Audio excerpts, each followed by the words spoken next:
Welcome, whoever was able to join us. We're thrilled to have you in this conversation with us. My name is Mahnaz Charania. I'm with the Clayton Christensen Institute. We're a nonprofit, nonpartisan think tank that uses the lens of disruptive innovation to think about how we can make education, schools more accessible and supportive of all students so that everyone is positioned to thrive socially and economically. And today, I'll be hosting a fireside chat with a very special guest who I had a chance to meet face-to-face about a year ago. But before I introduce him, I wanted to actually, given the topic, why aren't we talking about social capital? And there's a very, very specific reason we wanted this guest to be with us in conversation. A video came across my attention that I wanted to share with this group. It's just about 2 minutes, and would love those of you watching to just think about the questions posed in the video, and also think about who in your life has helped you get to where you are today. So let's see how this playlist works. There we go.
Great, thanks for watching that with us. The backward mapping definitely makes me a bit nostalgic. So in the spirit of that, I would love for those of you who just joined us, I shared this video, and I wanted to ask each of you to think about who helped you get where you are. And as you're thinking, I would love to introduce our guest for the fireside chat today. And again, welcome to those who just joined. I'm Mahnaz Charania with the Clayton Christensen Institute.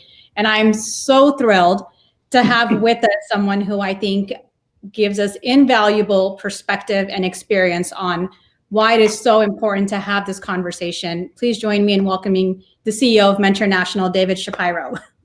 Thank you, Mahnaz. Yeah, big round of applause, smoke machine, walk-up music. Yeah, it is. It's great to be here, and I hope folks that video is helpful in just sort of getting you to map backwards. I think, Mahnaz, what we talk about today, and what I know you and I are obsessed by, is how do you take the individual and maybe accidental or organic and make it systemic. And our trepidation in crossing that canyon, maybe, or our lack of ideas around how to cross that canyon, is what it has kept us from doing something that I think is probably fairly obvious and fairly personal to all of us, which is that it's kind of like in real estate, they say location, location, location.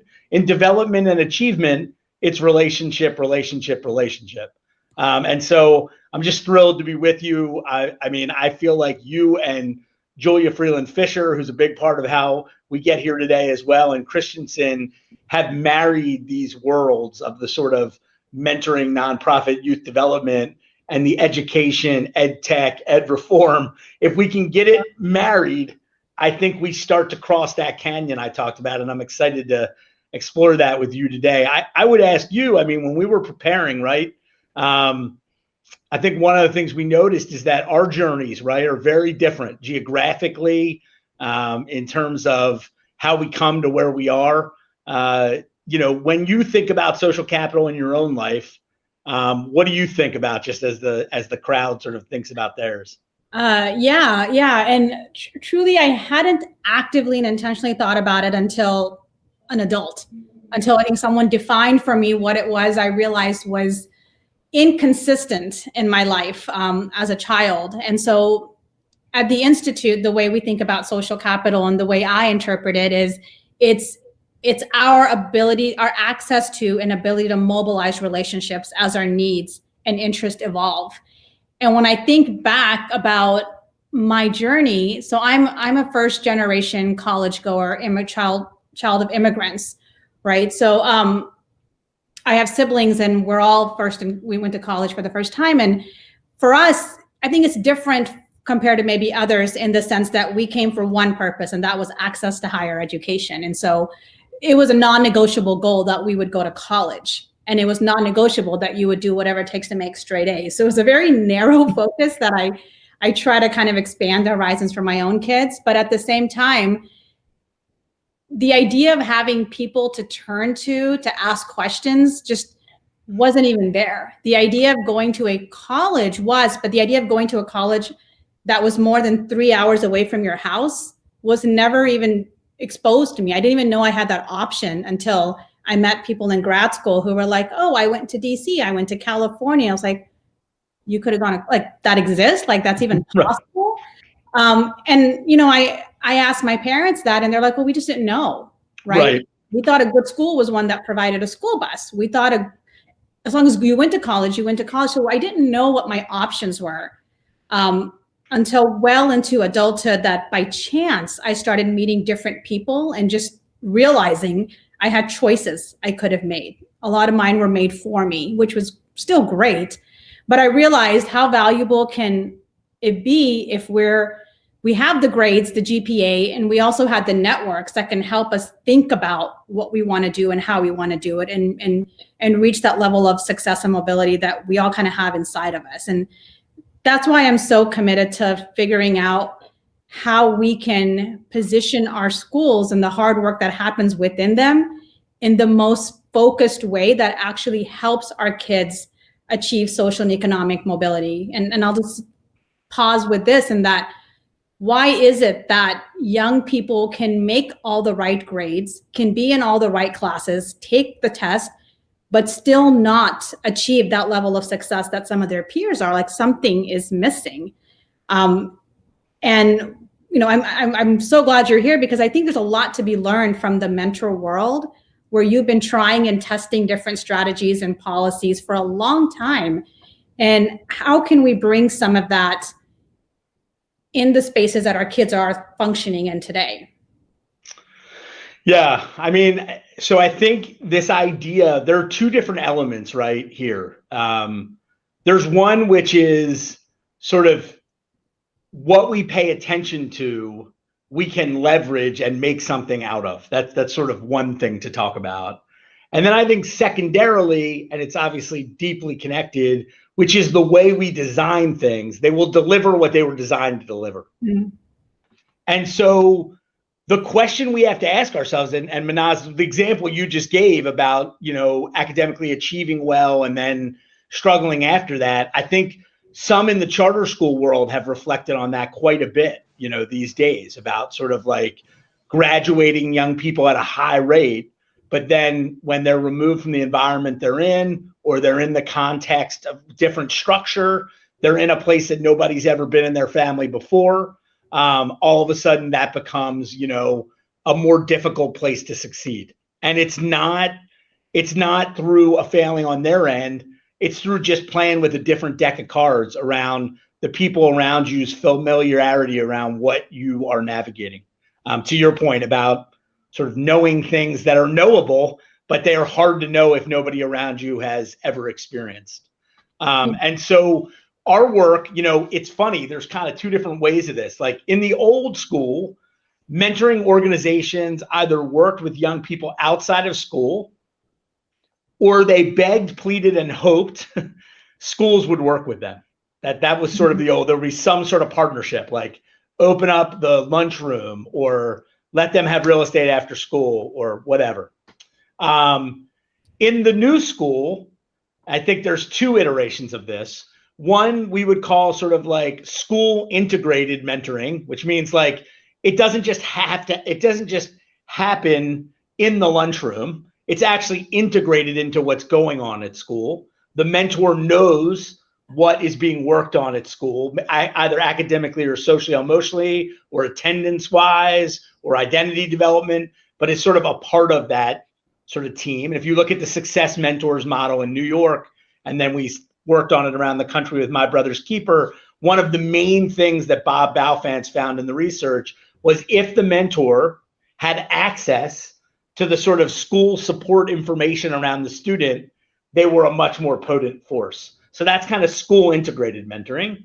And then the second is what we would call relationship centered schools, which is like, are you really designing your schools so that you're holding yourselves accountable to the notion that kids are making meaningful contact with a variety of different adults, and would say, I have meaningful relationships with a lot of folks in this, in this school building, in and around this school building.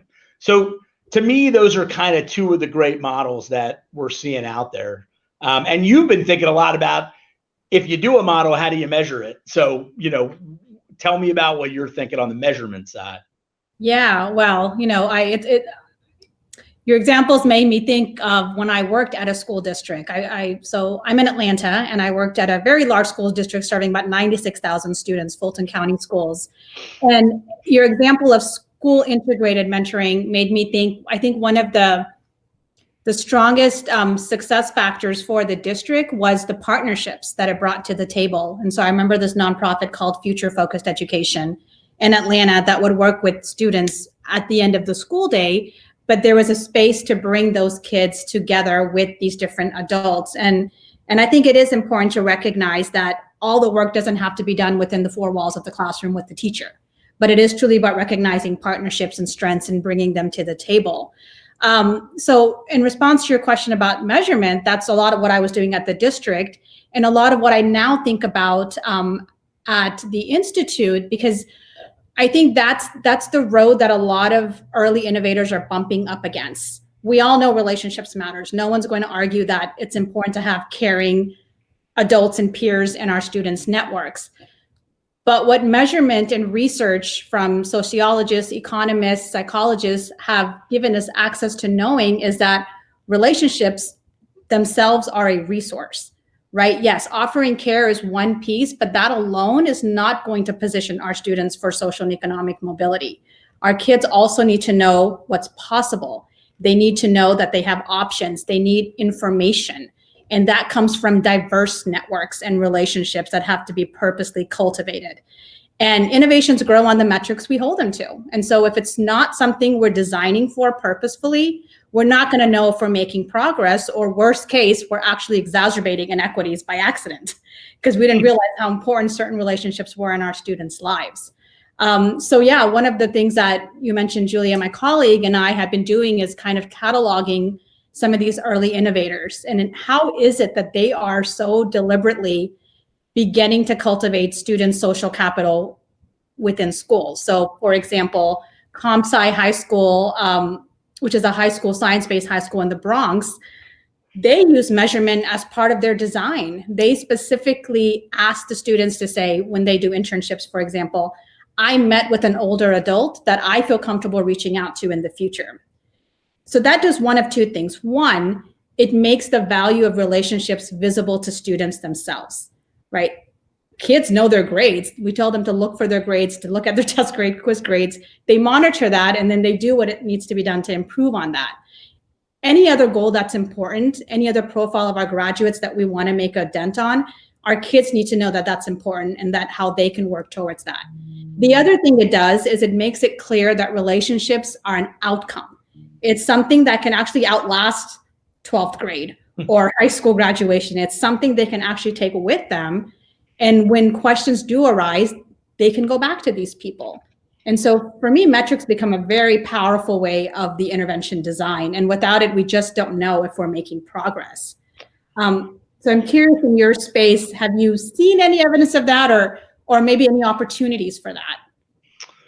Yeah, I mean, I have. I think what is interesting, and I know we've got a lot of folks who are viewing things from a policy and system lens, you know, at EdPalooza, and I think what we see is a lot of people looking at the metrics that are now being kept that are tied to funding and other things, whether it be attendance, whether it be, you know, academic achievement, whether it be academic achievement gaps, whether it be social emotional, and then sort of backing into the fact that relationship is an evidence-based way to move the needle on these things, and then targeting a certain set of students for a mentoring intervention and trying to get results. That's what you see. You see it at scale sometimes. You see it as lottery tickets, which we're so good at sometimes, a few kids getting it, not everybody else. Yeah. Those are the stories we usually tell. They center on like one student who got a mentor or, you know, did something. One of the things you need to ask yourself at a school level is the way we're picking kids for mentors because they do something exceptional enough to gain an adult's attention, or they do something, you know, negative enough to get an adult's attention? How are we attacking this for all our students? What you don't see as much, which you just described, except in maybe like a summit network or a big picture learning or some not, you know, some school models that are not necessarily traditional public schools. You see people asking the question like, we want to make sure every young person in this building feels a sense of the path they want to take and who will surround them on that path. And they're measuring for that, to your point. Mm-hmm. And it's every young person. It's, you know, we talked about this yesterday, you and I, like if you asked a parent, do you want your kid to be proficient in algebra when he graduates, or do you want him to know that he's got, you know, sort of the kitchen cabinet or board of advisors that we all want to help us along our path? I think most of us as parents would pick the second. I mean, you'd love algebra too, and you think you could probably do both. You'd think we're a world-class, you know, country and education system. But I think we have often focused, and I will be a little bit provocative here and say, you know, a lot of times we're focused on the things that people sell. I mean, it is a society built on business and capitalism. People sell curriculum. People build buildings. Teachers have a union and are paid a wage. Mentors are oftentimes volunteers. They're oftentimes non-professionalized. And so I think, you know, and also these functions in school buildings, like a place like Kansas City, Fresno, Sacramento, they have actually school district leaders who are in charge of mentoring. And so those folks that have made that kind of bet on mentoring, like invested it in that way, who are building district-wide plans, then you're starting to see it happen at a scalable level. But most of the time it's been left to chance. Right. I had recently just read, so Cajon Valley Unified School District in California exposes kids as young as kindergarten to career options. And what I appreciate about them, because what I want to be very cautious of as we talk about this is that we don't want young people to prematurely foreclose on careers, but we want them to know that they have the options to explore different roles that they can play. Especially as you mentioned, this kind of sense of pathway, and like we can really expose them very young. At the same time, this one statistic has stuck with me that I would just love to get your raw reactions to, and you've probably seen it already with the work that you do. So the Search Institute recently surveyed like 13,000 middle and high school students, and they assessed them on their five developmental the five key developmental asset categories. And what they found was that students strongly feel that their education environments are providing them care. But the weakest one was expanding possibilities, right? So like where should that be coming from? And are you seeing places where proof points or where that can be happening? Like to me, that seemed very concerning. That are we not positioning these kids to have some kind of pathway as they move through the education systems? Is that not a problem?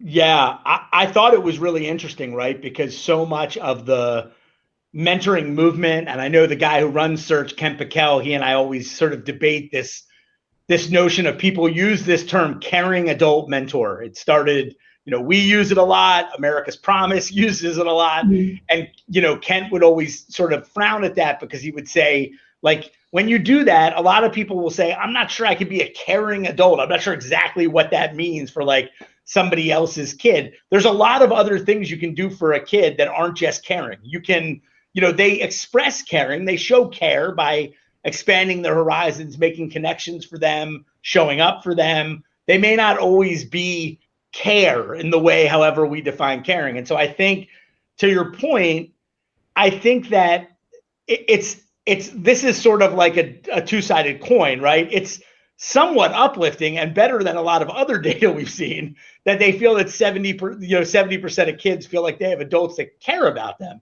It's not always that high. It's concerning that I think it was flipped on its head and only like a third of them felt like they knew adults who were expanding possibilities. And I think that's because like we don't prepare adults intentionally to sort of figure out how to resource broker for young people and help them discover pathways. We give adults very intentional jobs inside school buildings.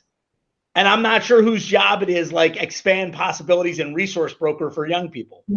Yeah. Like that's not. And so we do need to recreate. There's this term success coach going around. We do need to create the roles, whether they, to your point earlier, broker the young people that are already in a young person's life. So I'll give you another kind of structural disconnect. We often put so much emphasis on parents and say parents either do or don't show up. What if there's another adult who will show up for a kid? Yeah. A really caring community person who already cares about them. Could be an aunt and uncle, could just be a neighbor. Why wouldn't we spend any energy on other community relationships that this young person have? It's all bound up in privacy laws and confidentiality. I got to believe if we're putting kids at the center and doing what's best for them, we can codify other adults in their lives instead of just, time and time again going to parents who love the heck out of their kids, but from a job flexibility, from a lot of standpoints, may not be in a position to show up for them at school.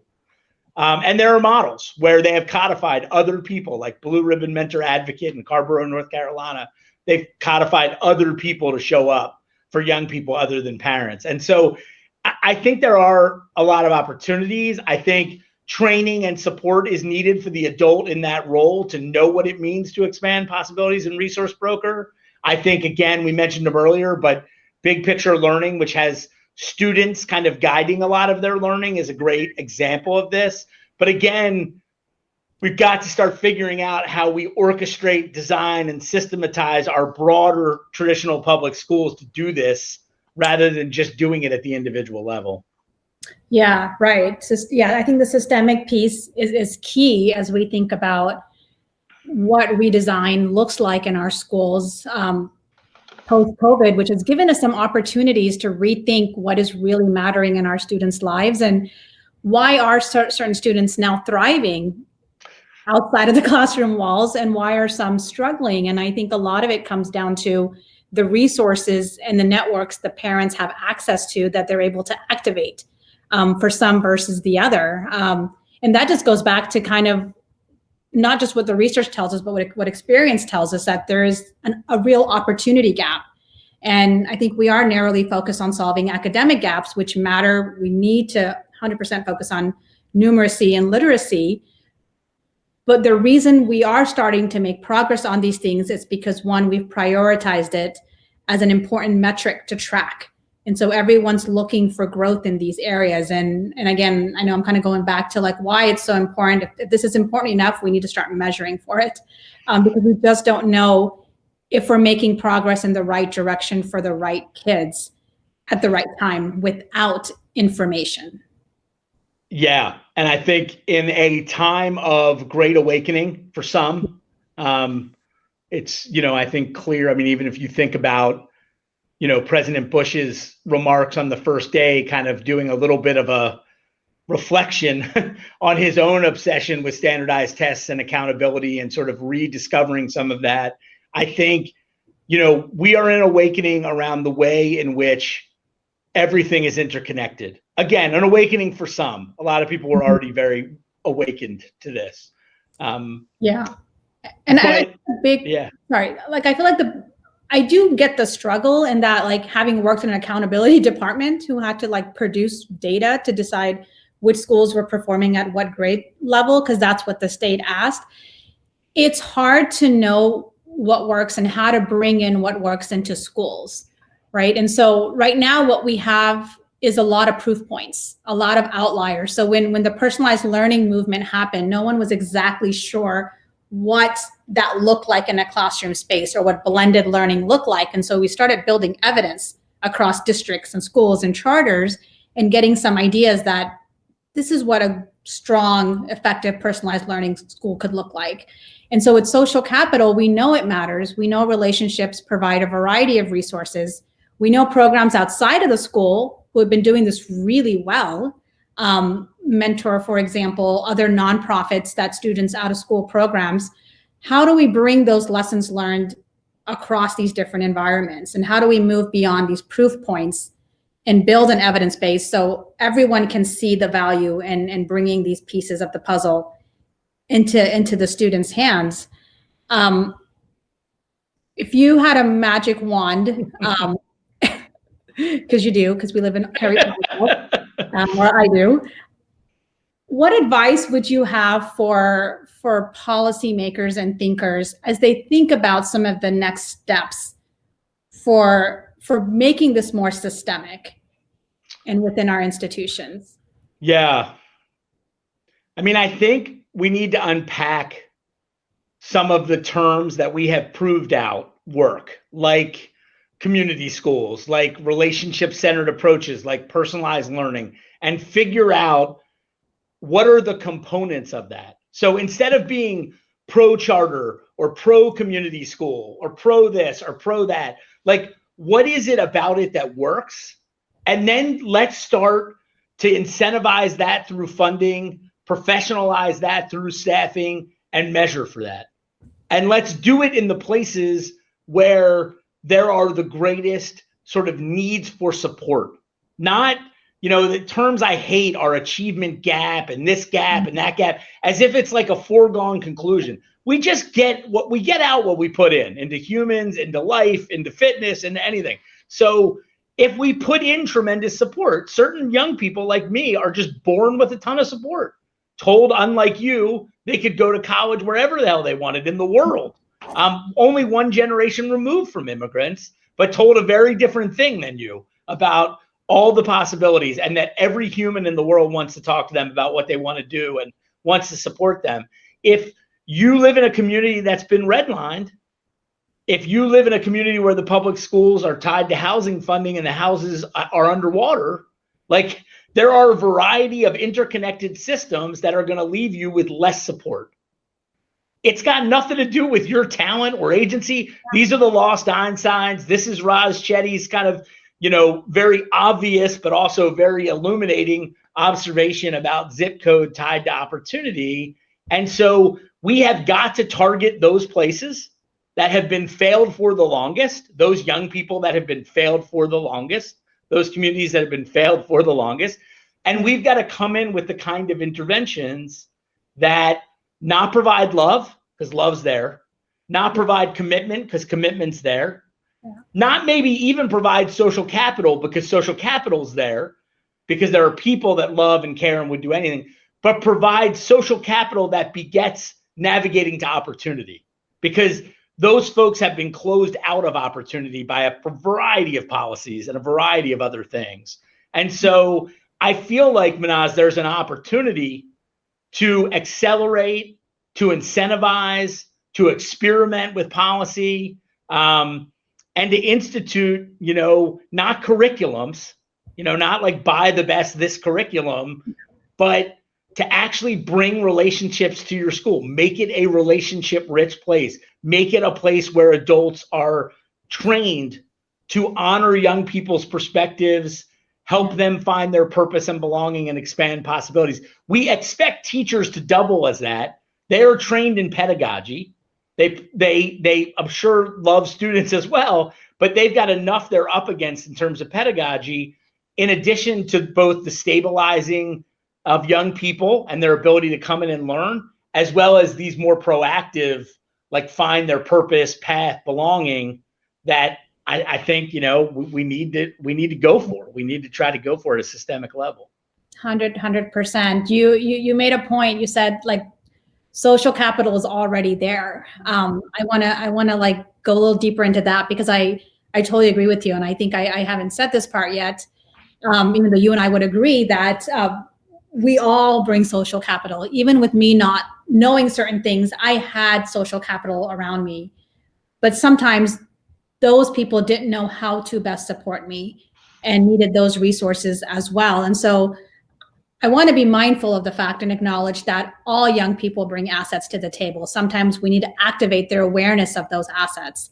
And sometimes we need to activate those assets to be the resource the young person needs. And it makes me think about, as you think, say, community schools, like we almost need to redefine the role of community when we talk about schools. Again, this year forced our kids outside of the buildings they were used to being in 8 hours a day, made parents like me relearn algebra and basic phonics, to figure out how to teach a middle schooler and a kindergartner, but realized I needed to play a role. And I was fortunate that I had worked for an organization that gives me the space to do what I need to do.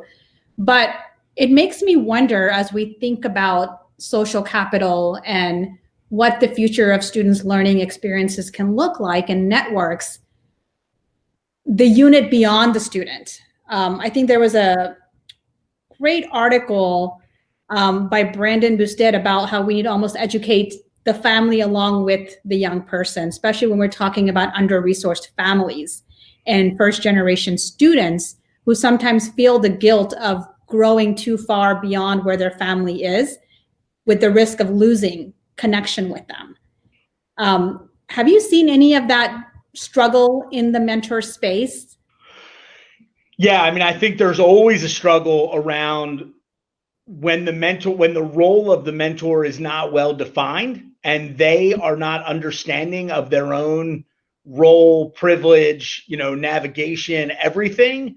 The notion, if they ever feel like they're trying to replace parent, or with their consistency with the parental and other social networks expectations. That's why this triad, there was this great triad at Big Brothers Big Sisters of St. Louis, or of Eastern Missouri, many years ago, with the St. Louis Public Schools, created attendance behavior coursework model, ABCs. But one of the most brilliant things it did, and it did it with technology, was to connect the mentor, the parent or guardian, and the school in a sort of communication loop so they could work together. We're all on the same team bringing different things. One of us is not contradicting the other. We're just bringing different things to the fore.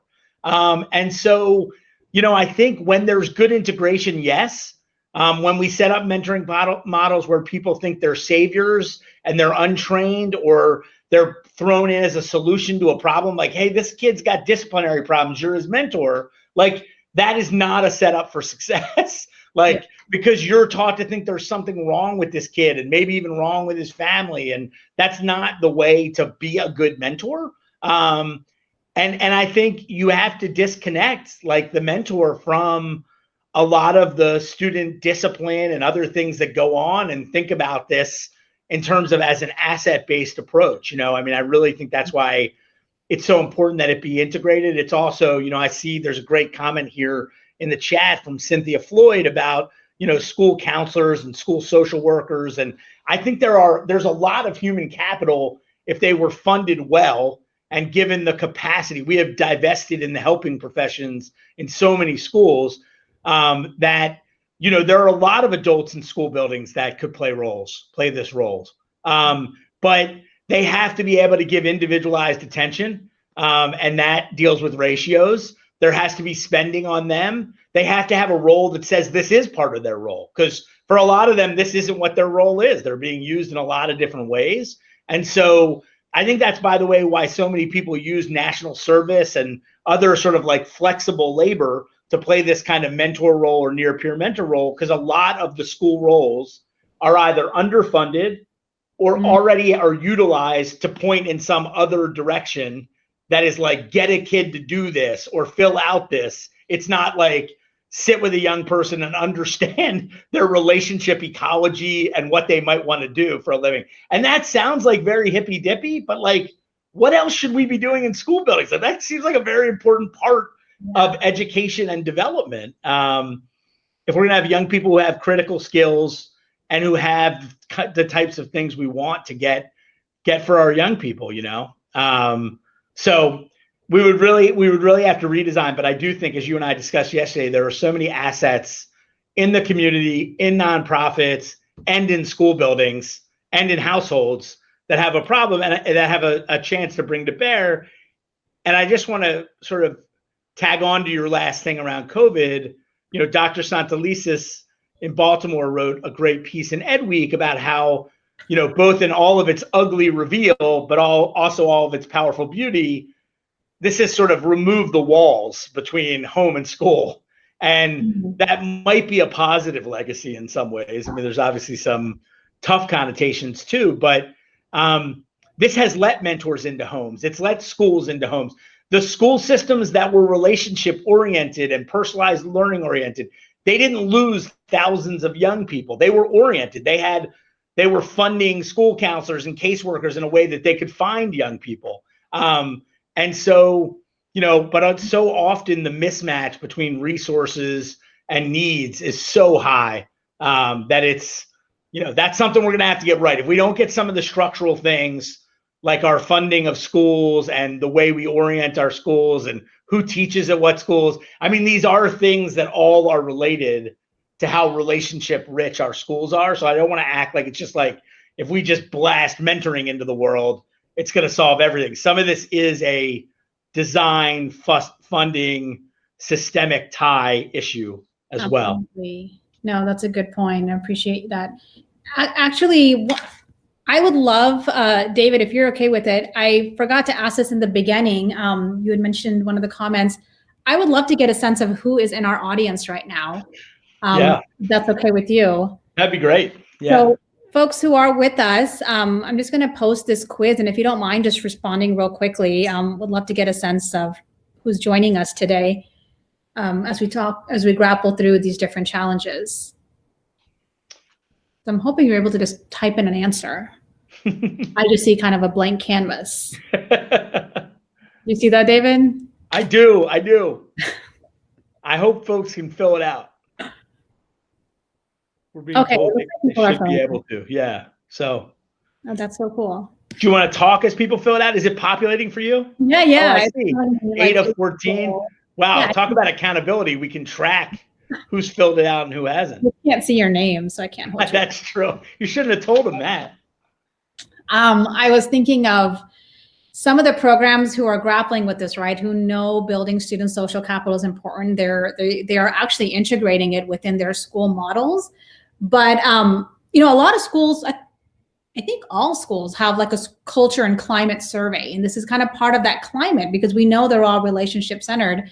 But what they're finding very valuable, especially these like internship based models, big picture learning, like you mentioned, future focused ed, which partners with high schools, is they're asking the mentors or the internship site directors or the school level director questions about, have you connected the student to X number of adults? Again, to one, create that awareness that we are trying to build their relationship. We are trying to build their skill set in navigating relationships. And again, that alone is helping them see these improvements and the confidence young people have when they're done with their internships to say, I feel comfortable in reaching out to these people, or I feel like this is my network. I know what a network is. I know why this is important to me. And made me think of that with your example. There is no question from a human experience level and from research that relationship begets relationship. And by the way, bad traumatic abandonment relationship begets bad abandonment relationships. So the onus is high on us to provide good relationships. And that's why the training and the intentionality and the stability of relationships is so important. I once drove out to this fairly big school district to meet with a superintendent who told me he was high on relationships and mentoring saved his life, and he wanted to be a mentoring superintendent. And got out there and I was like, what's your plan? And he was like, I'm just going to tell every teacher, make sure you put your arm around one kid every day. That was his plan. And so, again, like great intentions, whatever, but I was like, you would not, in any other subject, anything else that goes on in school, you would not say like, I'm just going to say, give every kid a flashcard and that's math. Like, this just isn't the way you do human development and relationship, but we're so unevolved in how to do this that we think even the sort of smallest thing. And we do this thing, you and I talked about this yesterday. It's a great thing and it's such a tough thing, which is that because relationships happened for some of us, just happened, we think they will just happen. And so I often get into the just like, let's follow a young person for a day, right, thing. Just so we don't demonize families and just so we don't think that if you don't have a lot of relationships, you're doing something wrong as a kid, right? If you wake up in a house alone because your folks are at work, if you get on a bus with lots of other kids and one driver, if you go to a school with, earlier someone said with guidance counselors with ridiculous caseloads who have 5 minutes per kid a week or whatever it is. Like if you keep going on, I'm not acting out. I'm also not like a concerto violin player. Like who's taking notice of me? Then I take the bus home. Everybody's working again, or I'm taking care of littler kids. Like I can't be in enrichment programs because I've got to work at my parents' store. Like there's a million reasons why I might not be surrounded with relationships unless someone is intentional about that. And that is going to limit what I can do with my life. And it's not going to be because of the talent and ability, because think about what I just said. I'm getting myself up by myself and getting to school. Most kids don't do that. I'm working at my parents' store and I'm taking care of younger kids. Like I am probably the most talented and resilient person you know, but for all those reasons, I am not surrounded by lots and lots of people connecting me with opportunity. I'm in that 70% of kids in the search thing that said nobody's expanding possibility for me. So we've got to match the talent, which is equally distributed, with the relationship support. And then that will drive the opportunity. 100%. Gosh, you just made me think of my childhood. My parents would leave at like crazy hours, come back at crazy hours. And if we missed the school bus, it was like, okay, which neighbor do we knock on the door and beg to drive us? Otherwise, we just have to walk like an annoying mile and a half, but get to school late and just deal with the consequences. But I don't think the school ever knew why, right? They never asked. It was just never intuitive to ask. And again, I see, Cynthia, you mentioned relationship mapping is key. And so glad you say that. So like the Making Caring Common project offers a really great tool, and it's like paper and pencil that schools can use to identify the relationships students have within reach. And while it's traditionally been used for within the school, even they're now recommending that this mapping activity be done for the relationships outside of the school building, because those are now the partners that the school has in making sure kids show up and get the quality experience they deserve.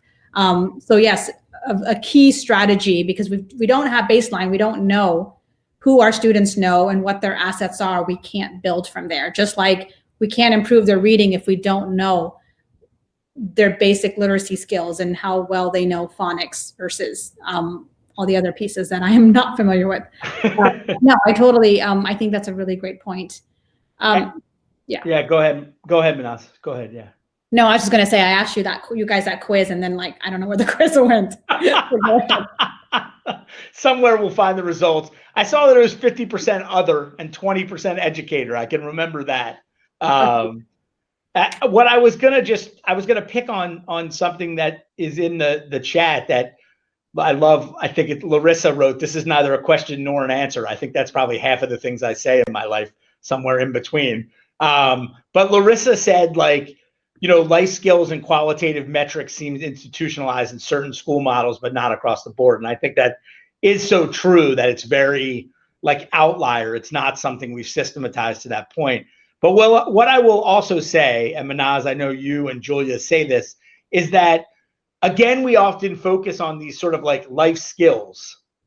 But what's different about looking at social capital as a means to an end, and I know this is sort of one of Julia's major points, is why don't we just measure social capital, not measure relationships to see if they help with attendance, but just measure relationships. Because if a kid graduates high school with 7 people in his corner versus 1, which one are you betting on?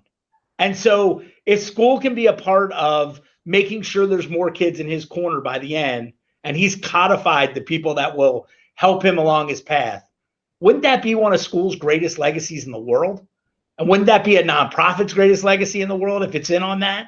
If it could do that at a systematized level? We talked yesterday about a thing that I thought got halfway there, but also shows how much we sort of miss when we focus on outcomes instead of relationships. Mm-hmm. A few years ago, Rahm Emanuel said, "I want to respond to the violence in Chicago and the high school graduation rate. And here's how I'm going to respond. Every kid's got to graduate Chicago Public High School with a plan." Yeah.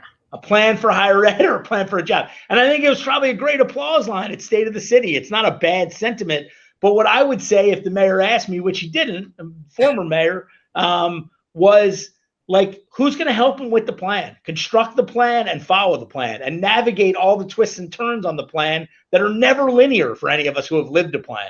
And so if he'd said every kid's going to graduate with 3 adults who will help them craft and follow that plan, and we're going to put $100 million behind it, I would have stood up and cheered for days. Absolutely. But a lot of times we're expecting young people and institutions to deliver a deliverable without any of the ingredients that truly make that deliverable real. And human capital social capital is one of the main things that activates everything else. There's a great researcher that says it's like fluoride or yeast.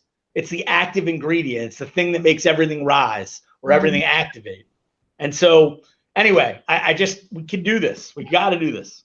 No, I love that. How amazing would it be if every high school graduate had a board of directors that went along with them in navigating college? I mean, we have a ton of nonprofits now who are helping these undergraduates navigate the college space. You don't know what you don't know. And we know that as adults, and we have all these programs to help us. But yeah, a network and advisory board to graduate with, if we could plant that into every high school, a lot more students would know how to navigate these windy roads, which are only getting windier. Yes. And more confusing for them. Absolutely. Well, thank you, David. We're getting some great comments and would love to open up the floor for some questions. We have a little under 10 minutes from the audience, and I don't know if there's a way to let folks speak, which I would be okay with. Otherwise, you can also add comments in the Q&A. Yeah, I'm not sure if we're able to do that, but we can definitely read their comments, especially if they don't have a question. We can just read their comment because we don't have any monopoly on wisdom. So if you want us to 100%. Pass on something to the group, we're happy to do it. I mean, I think, Mahnaz, another question I would have for you would be other models that you've seen of sort of pairing relationships with hard opportunities that seem to get better results than other things, that seem to do both really well. Because it seems like we're in a zero-sum game where we seem to do one or the other well. Like, here's a scholarship, but not a person. Here's a person, but not a scholarship, or whatever it may be. Yeah, no, that's a good question. And it made me realize we don't have too much time. And we've talked about like networks for young people in the way of like with adults.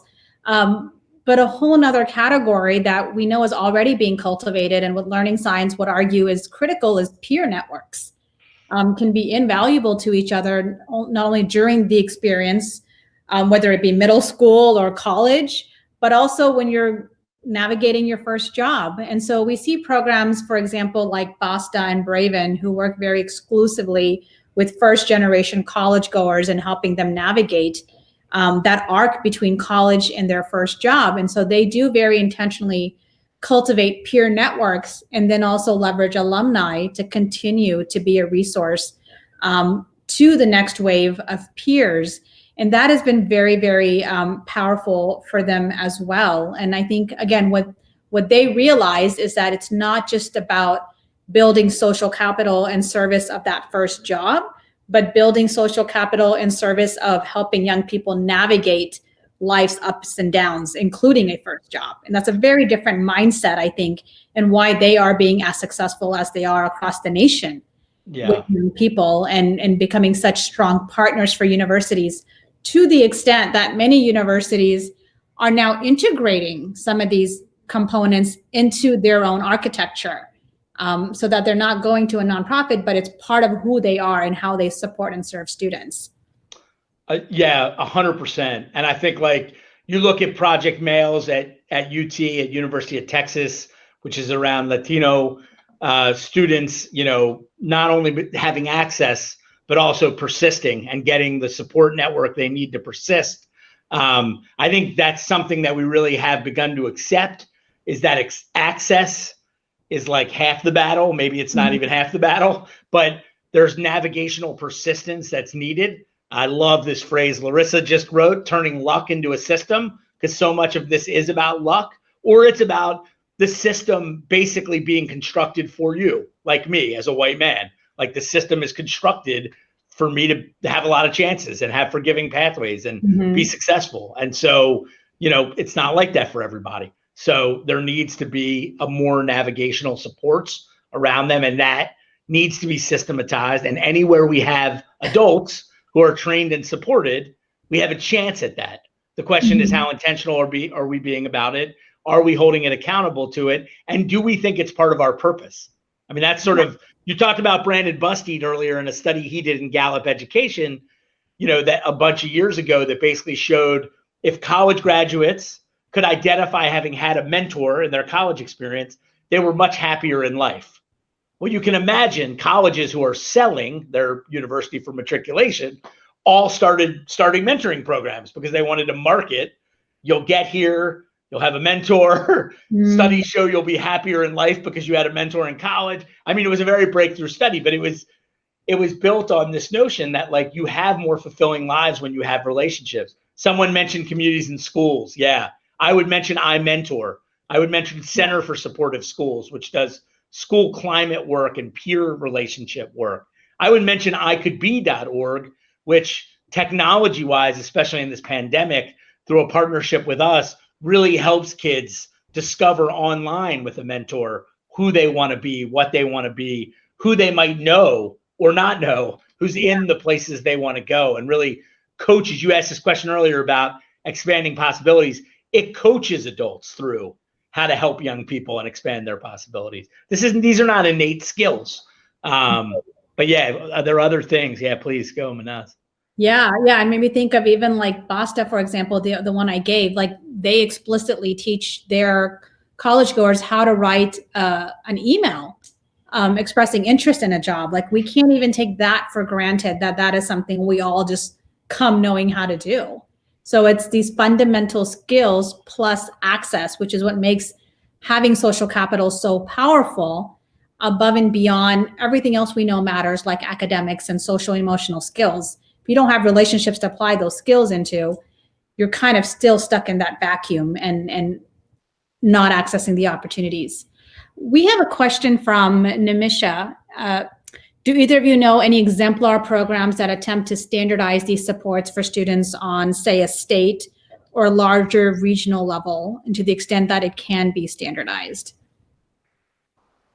I mean, I would say other than some of the networks that we've talked about, like a Summit Schools or a Big Picture Learning, who have designed around this and standardized it in their networks, I'd say at a traditional public level, one of the systems I've seen get the closest is Kansas City.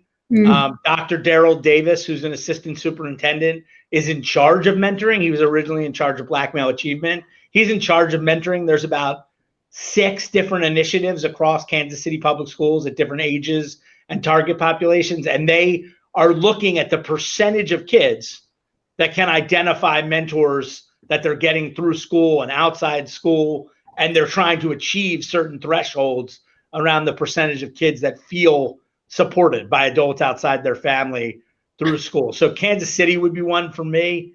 I think, we mentioned Fresno earlier, also Darren Pearson. Like, there are places who have actually put people in charge of making this happen.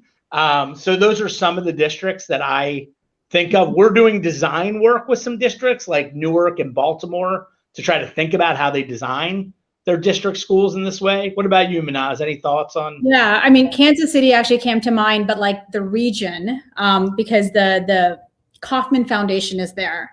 And they're doing a lot of work around market value assets, where social capital is built into that, as well as basically this profile of a graduate, and how to cultivate that in a real world learning way. So I would piggyback on that. And then, Chicago is an interesting space that I've been following because of multiple, maybe not fully connected activities, but it sounds like they're closer to talking to each other than many of the other cities. And so you've got the Chicago Learning Exchange, which is kind of like this connector between nonprofits and school districts, and building young people's social capital is high priority for them, as well as Chicago Community Trust, who is talking a lot about us from like the funder side. And then you've got even Leap Innovations. They have a connectedness framework. And so you're seeing kind of these pieces of social capital starting to surface and emerge within programs. I think your question about, I think this is where the gap is. I think this is where we need to get to, is to get this to a place where it's more consistent and standardized across programs. And that's some of the work we're trying to do at the Institute right now, is to be a bit of that catalyst to bring some of these early players together so that they can cross-pollinate and share lessons learned and challenges and kind of build together. Totally agree. And I think anytime you can create access paired with a relationship, like what we're seeing with College Promise in Tennessee and Detroit, where you're pairing free community college with a relationship, with navigation, like access is just not enough. Money is just not enough. Like, if you can pair the human and the money, the first job and the human, like, it's just a huge, huge thing. And so I think, we know there are tremendous adult advocates around young people in and out of school buildings. So like, the question is, how do we construct this? And in the places that are under the most pressure and the young people and families that have been most disenfranchised, how do you do this? Because that's where you've got the least time and bandwidth to play with often to make it happen. That's where we have to really focus a lot of our attention. But you guys have added so much to the conversation and asked such great questions. Thank you. Absolutely. Well, thank you so much, David. I really do appreciate this conversation. And I know offline, I'm looking forward to doing more work on the ground together, because we definitely want to see this translate systemically into the places our students are learning and deserve to be thriving. And all of you who joined us today, thank you for that and for the work you're doing, and wish we were able to learn more from you as well. But appreciate all your thoughts and comments. And please do reach out to myself, and I'll extend David as well, if we can be of value to your work and continue the work you're doing on the ground. Mahnaz, thanks so much for your partnership and leadership and guiding us through this so well, as you always do. So really appreciate the time with everyone. Right back at you. Thank you. Thank you so much. Take care, everybody. Bye.